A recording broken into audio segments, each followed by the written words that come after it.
Welcome, iTunes, Facebook, LinkedIn, YouTube, Instagram, and everybody. We're so glad you're joining us live here at Groundbreaking Vision.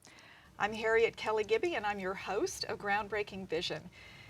We're so glad you're here. We are all about introducing you to new ideas and new people that are just changing the city of Dallas in unexpected ways.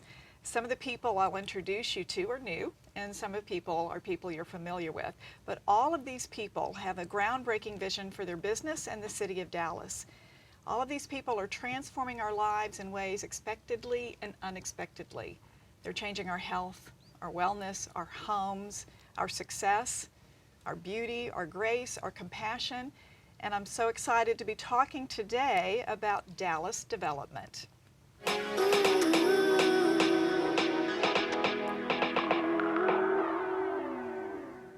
Dallas and the DFW area have been experiencing unprecedented growth for the last 3 years. We're leading the nation with 9.9% growth.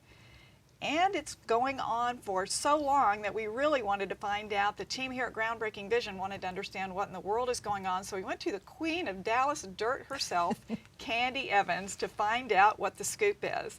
Thank you for being here, Candy. Thank you so much. I love that, the queen of Dallas dirt.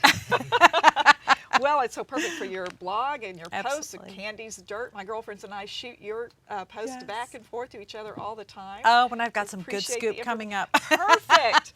Perfect. Well, Yes. tell us a little bit. First of all, tell us a little bit of how you started Candy's Dirt, why you started it. And then we'll go on to questions about what is going on in Dallas right now and the big news that you broke last week. Yes. Oh, there's so much big news we can barely keep up with it. Well, first of all, I have always been obsessed with real estate, and I think it was because I loved architecture, I loved home design. I just kind of loved it all. And years ago, I'm a journalist by trade and occupation and training, and I was doing news reporting and writing, and I kind of ventured into it when I was at D Magazine. I ventured into writing about homes, and we had a column back in the 90s called The Tale of the Sale, where I would write about who's buying and who's selling in various large kind of celebrity neighborhoods in Dallas. And that would kind of come and go, ebb and flow, with the magazine world. And then when I got to D Home Magazine and worked there for 10 years, in fact, helped found the very first magazine, I also just found myself, once again, writing about real estate. When the blogging world was introduced to me, at first I was terrified because I skipped Computer 101, I wasn't going to do that. I was the English major. But I caught on to it, and I said, if these millennials can do it, I can do it, right? And I realized that it was the best vehicle ever for real estate, and I started the very first real estate blog in Dallas and then took it on my own, and that's Candy's Dirt. Candy's Dirt. We have a sister blog called Second Shelters, which is the vacation home market, and that is a much smaller market, but there's a huge amount of information there for people who want to buy second homes. As one of my writers says, he says, it's kind of like kids. You have one, you think they're so great, you want to have another one. So that's how homes are. And it's kind of like your blog too, because you have Candy's Dirt and Second Shelters, and then. Well, we have Midland Dirt as well, because we're sort of experimenting with going out of our market and doing this in other markets. Great. Well, so when did you start Candy's Dirt? It was 2010. Actually, I started Second Shelters first because I was so committed to the idea of the vacation home market. And there was no magazine, no publication. There's nothing that really focuses on the second home market as well. And then when Dee decided they didn't want Dallas Dirt anymore, I took it on my own to Candy's Dirt. Right. Yeah. Well, my girlfriends and I shoot articles that you write back and forth to each other all the time. We love you. Always we love appreciated you. Yes. Okay, so tell us about the big news that you broke last week. Well, it was probably the biggest real estate story to hit Texas, and I'm still sort of synthesizing it and going over it, but Ebby Halliday Realtors, which is the 12th largest independent realtor in the United States, sold to Warren Buffett, to Home Services of America. Now, one of the things I do want to Berkshire Hathaway, right? Yeah. Which is basically Warren Buffett. Yeah. So one of the things that we do at Candy's Dirt, and one of the things I discovered when I first started blogging, which is interesting, is there is nothing that the realtors in this town really didn't have anyone writing about them. No one was writing about about their comings and goings, about the business of real estate, which is a huge and rapidly changing business. Steve Brown at the Dallas Morning News covers real estate, but he covers all real estate, commercial, residential, everything. It's a huge assignment for someone and really a lot to do. And the residential real estate business is changing so rapidly because of technology. And realtors are dreadfully afraid that they're going to be replaced by technology. For example, we have Zillow, who is out there now, and Zillow is now going into the business of buying and selling homes, just like a company called Open Door is doing. And Open Door is very, very well financed by a lot of very wealthy, deep-pocketed Silicon Valley investors. So there is sort of a feeling on Wall Street that there is going to be some sort of a disruption in the real estate business, and that is something they're all trying to get in on, because we saw this in the travel agency business, you'll recall, and we've seen this in the taxi cab industry. So is real estate next? That's the big question. So hence we have, I think the feeling of Ebby was this was the time, the right time, and I think they're absolutely correct from all the experts I've spoken with. This was the time to secure more money, more financing, because of the tools that the realtors need to get from their brokers. Because if the brokers are not going to provide them with these tools, then they're not going to exist anymore. So tell me how it's going to change the industry for the broker and for the realtors. Well, the broker is probably going to find more services, more technology at their fingertips, more marketing dollars, different marketing dollars, because marketing real estate is a very different way now than it was previously. How has it changed? Well, it used to be, first of all, the industry in the 70s and maybe even as early as the 80s was predominated by women who were part-time salespeople who would meet for coffee, throw the keys to their listings in the center of the room on the table, and everyone would get out their printed sheet, oh, here's a home, here's my listing, here are the keys to the houses, go look, take your clients. It was completely, the information was completely controlled by the realtor. You did not, when you came to Dallas to look for a home, you were totally dependent on that one agent to show you what was out there. Oh, but that's a different world now, because everyone goes online to look for their homes. And very often they will go to the realtor now and say, here's where I want to look. Here are the homes I've seen. Can you open the gate for me? Can you be the gatekeeper? And that's where we are now. So in order to appeal to those buyers, these realtors really have to step it up, and they have to play the game, and they have to be on the internet all the time. When they put a home on the market, it is an ordeal. It has to be staged. It has to have photographs that look like they're architectural digest ready, and it's a whole different world than it used to be of throwing your keys in the middle of the table and saying, oh, here's one, here's one. It has to have, I mean, my parents were real estate brokers in the Woodlands, and I remember it was a 24-hour-a-day job. Yeah, it still is. You're never off. Right. And with the houses that I've bought and sold in Dallas, with my friend who's an agent, she's never off. Right. I mean, and she becomes like your friend because you're calling her 24/7.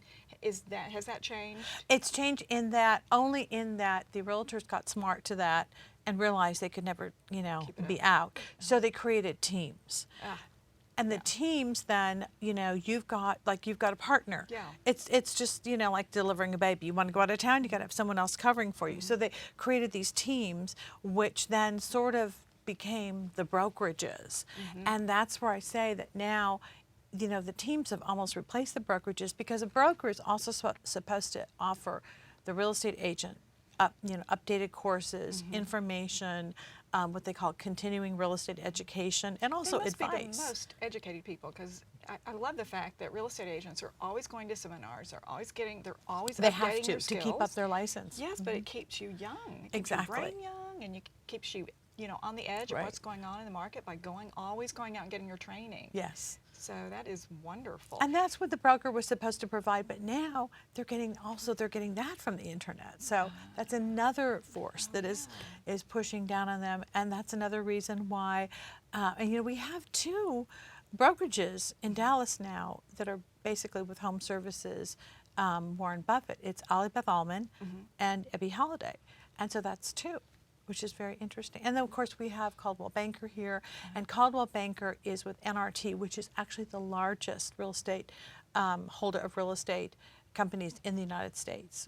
And what about Briggs Freeman? And Briggs Freeman is now the lone local hyper-local agent. Now, they do have an affiliation with Sotheby's, which is wonderful because that means that they have access to Sotheby's agents across the globe, and Robbie secured that early on. But he now remains, and he knows that. He is now the only truly locally owned real estate house in Dallas, Fort Worth. He's in Fort Worth as well. Yeah. Yes. And Fort Worth, by the way, is even hotter than Dallas. Really? Their real Tell us estate. about that. Well, Fort Worth real estate is, they have some fabulous homes there. They have high rises. Their high rises have sold so quickly.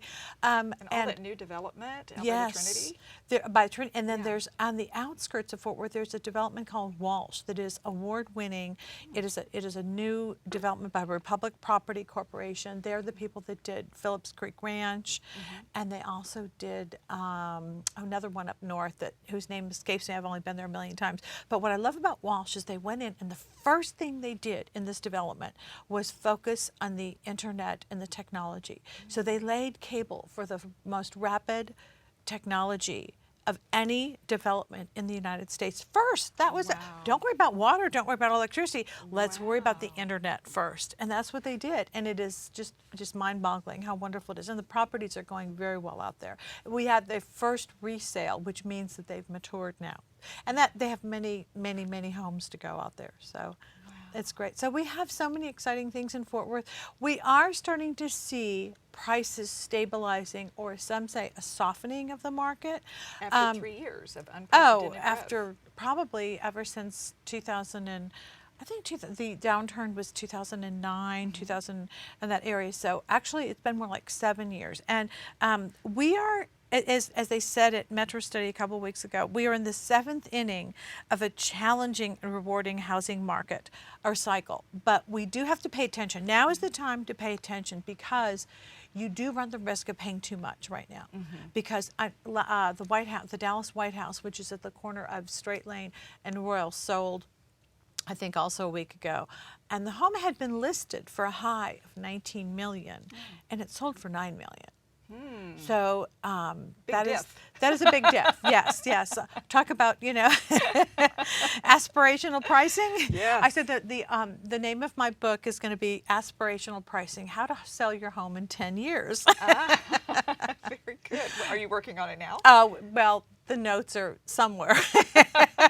Somewhere in the cloud, right? I feel like Candy's dirt. Candy's dirt. It would be a that. culmination of all the things I've learned. And one of the most important things I have learned is not to try to get aspirational pricing. It's a real trick to get as much for a property as you possibly can and not leave money on the table. And yet, if you price it too high, agents are right. It will sit there, and it will sit there. And we have seen that time and time again. Look at the Crespi estate. At one point, that was marketed for $135 million over on Walnut Hill Lane. It was, the most expensive home in the United States in Dallas, Texas, which was great. The home sold for less than $50 million. So that was some real aspirational pricing. Wow. And tell us what's going on with Museum Towers now. Oh, Museum Tower is almost sold out. Oh, good. And one of the things that I'm very excited about, and this is also very news, I'm now contributing to Forbes.com. Yes. Forbes is growing. I saw that. Congratulations. Oh, thank That's so you. great. Yeah. Yes, again, They called you and wanted you to cover the market. They had been watching us for a while. They decided they were going to grow their online real estate presence. They wanted to compete with the Wall Street Journal a little bit, which I will say their mansion section is tremendous. It's great. But they wanted to do what AOL used to do a long time ago and have boots on the ground reporters in all these different markets. And they said, you literally have the best coverage ever. You totally know what you're doing. And so I did, my first story for them was an introduction to the Dallas real estate market. And we did talk about Museum Tower, because I think Museum Tower is a tremendous success story. They had a lot of negative, well, it's beautiful. Yeah, it's had some controversy. It's had some controversy that really, in another kind of market, could have really hurt it. Yeah. And I felt it was a little bit unfair marketing or controversy, because it was built, it was there. How are you going to take down this gorgeous architectural jewel? That, I think it was just unfortunate no one really realized or thought about the fact that we could have had this controversy. And it's a beautiful, beautiful building. It's sold very quickly. And they're now working on the penthouse. And I'm hoping to have some exciting news about that coming up the next couple weeks And on the has a blog. lot of the controversy settled? I believe it has. And I had lunch last week with the team at Briggs Freeman, and they have a beautiful magazine now. All the big real estate firms, by the way, put out their own magazines now. It's another new thing that you just have to do to keep up. Just like Neiman Marcus. in the book. Exactly, and Yeah. it's a beautiful, costly, publication. Hence, why they need more money now. But Briggs does a beautiful. In fact, they have the former editor of Fashion Dallas, FD Lux, is doing their magazine. So we were talking at lunch, and they were telling me, the former. Head of the Dallas Museum of Art has now written a story for them, and of course, is now contributing, some art stories to them. And he knows full well that Briggs Freeman is also marketing Museum Tower. So I'm going to be blogging about this and saying, all these geniuses in Dallas couldn't get this settled, but the real estate community finally got it settled. We actually have Jeremy Strick now Real estate writing. people know how to make stuff happen know and it. close a deal. Exactly. Put them in the room, and Yeah. the negotiations will go. Yes. Exactly. They'll go Yeah. through. There won't be a stalemate, Yeah. because they understand give and take. Yeah. And so I'm very happy that that's happening. I'm very happy for Museum Tower. Now all eyes are focused on the Hall Arts project, which Craig Hall says is going to be the new, if it's not a smart building, it's going to be a healthy building, which is the next thing we're going to see in real estate, is a focus on health and wellness for people, because they're going to have pure air, they're going to keep out noxious sounds, odors. Everything is going to be sort of a multi-sensory approach, with every dedication there being to good health and promoting good health and wellness and life longevity. So that's kind of the next thing in real estate. Your space will make you live longer. Yes, absolutely. There's a lot of scientific evidence now that says you can Yes. remove the nucleus out of a cell, and the cell will thrive so long as the environment that the cell is in is healthy. Right. So that holds true for all of us. If our Yes. environment is healthy, we'll be okay. A lot of things can go wrong, and we're still going to be healthy. So it's groundbreaking vision. Exactly. Our It's home is not beautiful. only our biggest asset, but it can be our healthiest asset. It's where and we thrive. We thrive, yes. So it's really Beautiful. wonderful. So I'm very proud of our Dallas real estate market, and I'm just so excited when I meet people in California, where I just was over the weekend, and the biggest thing they want to talk about is your homes, your real estate market, because what's happening in Silicon Valley is very sad. I read today that the median home price in San Jose is $1.1 million. That's what our median home price is, 300,000 or Yeah. 280, somewhere in there.